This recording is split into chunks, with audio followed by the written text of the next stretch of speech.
thought was just another chapter in a long-running hip-hop feud was never really about old insults or bruised egos. For years, the public believed the tension between 50 Cent and Diddy lived in interviews, jokes, and social media jabs that didn't carry real consequences. They had crossed paths before, worked in the same industry, even shared overlapping circles at the height of their careers. But that history didn't mean friendship, and it definitely didn't mean respect. Over time, the distance between them hardened into something colder. When 50 began taking shots again, especially after Diddy's image took a hit from recent documentaries, many brushed it off as trolling. The assumption was simple. This was entertainment, not strategy. But behind the scenes, that assumption was dangerously wrong. What sounded like mockery was actually groundwork. The project tied to 50 wasn't casual commentary or a throwaway idea. It was real, funded, structured, and already in motion. And while audiences laughed, believing it was all part of the spectacle, the pieces were quietly being put into place. By the time the public realized that jokes weren't jokes anymore, the story had already moved past control. And that's where everything started to tilt. The moment that truly shifted the balance didn't come from a courtroom or a documentary trailer. It came from a phone screen, glowing in the early hours of the morning. Christian Combs didn't ease into the moment or test the waters. He went straight for confrontation. At 3:47 a.m., a tweet appeared that didn't read like a frustrated son venting online. It read like a promise. The wording wasn't playful, and it wasn't vague. It carried weight, intent, and an edge that crossed a line most people don't even realize exists until it's too late. Within 90 minutes, the post was gone. But deletion doesn't erase impact. Screenshots had already moved through private chats, legal group threads, and media circles that don't react emotionally, only strategically. What made it worse wasn't just what was said, but who said it. This wasn't a random account chasing attention. This was the son of a man in the middle of an appeal, someone whose words were never going to be viewed in isolation. The damage wasn't delayed, it was immediate. And from that point forward, nothing about the situation could be dismissed as impulsive or harmless. The real danger of that tweet wasn't obvious to casual observers. But timing is everything when the law is watching. Diddy's appeal rested on a fragile argument, one that depended on restraint, discipline, and the appearance of distance from any form of interference. The claim was that the process had been unfair, that lines had been crossed by prosecutors, that influence had tainted the outcome.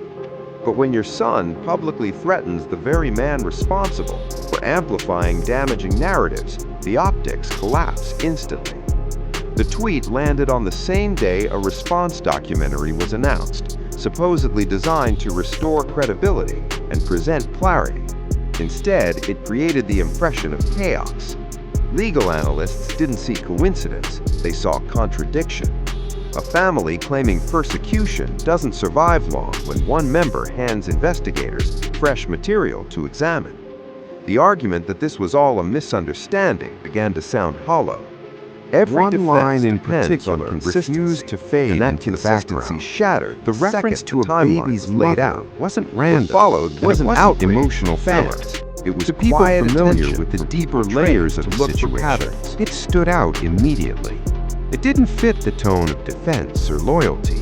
It hinted at something unresolved, something personal, something connected to existing legal pressure surrounding the family.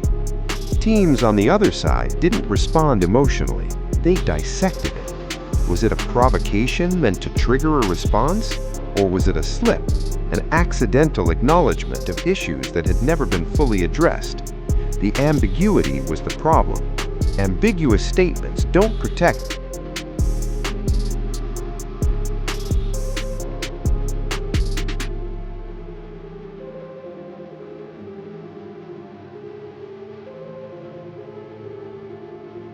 As attention intensified, another detail quietly emerged, one that couldn't be dismissed as speculation. The night before the tweet, calls were made from inside the correctional facility. Not one, but multiple. Each lasted long enough to suggest conversation, not check-ins. The numbers weren't random. They were tied to people within Christian's immediate circle.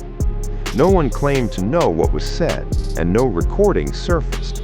But timing doesn't need transcripts to raise questions. For investigators, patterns matter more than proof in the early stages. A father awaiting appeal, a son about to post a threatening message, and a series of calls connecting those dots formed a picture that didn't look accidental. The idea that Christian acted alone began to feel increasingly unrealistic. Whether direct instructions were given or not almost became irrelevant. Influence doesn't always require commands. Sometimes it's expectation, sometimes it's pressure, and sometimes it's a lifetime of conditioning that tells you when to act without being told. The Response documentary was meant to shift perception, but instead it complicated it. Rather than presenting strength or clarity, the footage showed hesitation. Moments that should have felt rehearsed came across as uncertain. When Christian admitted he didn't know what was real anymore, it wasn't defiance the audience heard, it was confusion. That single sentence reframed everything. It suggested someone who had been repeating narratives for so long they no longer knew which parts were theirs. Instead of controlling the story, the documentary exposed fractures. It didn't reassure viewers, it unsettled them. Rather than pushing back against allegations, it appeared to wrestle with them. And that struggle didn't read as authenticity, it read as loss of control. For a family known for precision in image management, that shift was alarming. It raised a question no amount of editing could erase. Then came a development that added fuel to every theory already circulating. A sudden adjustment to Diddy's sentence, reduced by 9 days without explanation. No statement, no clarification, just a quiet update in the system. To most people, 9 days doesn't sound significant. To those familiar with federal procedures, it's never meaningless. Sentence changes rarely happen in isolation. They're usually attached to behavior, to operation, or circumstances not made public. The timing couldn't be ignored. It followed the tweet. It followed the spike in attention. It followed the documentary announcement. Whether it was coincidence or consequence didn't matter. It created suspicion, and suspicion is dangerous when trust is already eroding.